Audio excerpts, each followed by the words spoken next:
Превозниците од Асоциацијата Макам Транс најавуваат протест за 31 август. Од Европската комисија повторно ќе побараат итно решение за Шенген престојот на професионалните возачи, односно промена на правилото 90 во 180 денови престој во Шенген.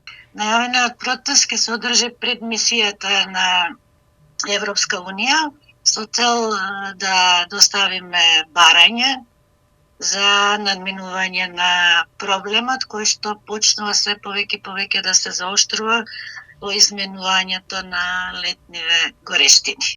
Освен кај нас, паралелен протест ќе има и во другите држави од Западен Балкан.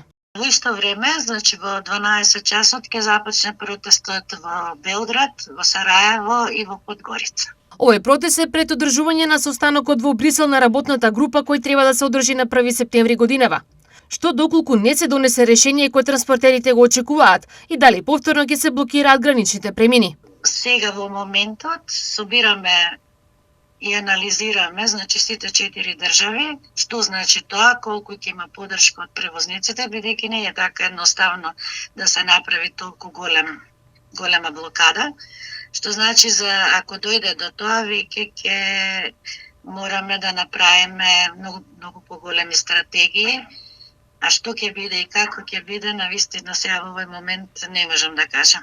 Вице-премиерот и министер за транспорт и врски Александар Николовски и денеска истакна дека интензивно се работи на решавање на проблемот со македонските превозници во Шенген зоната преку билатерални договори. Се работи за правила во Шенген зоната и за правила кои што ги уредува Шенген зоната. Она што ние можеме да го направиме е да подпишуваме билатерални договори со земјите членки на Шенген зоната. Тоа веќе го правиме. Веќе постигнавме договор со неколку земји, а во следниот период интензивно ќе работиме и на договор со други земји. Еве во текот на септември е најавена средба на високо ниво со австриската влада.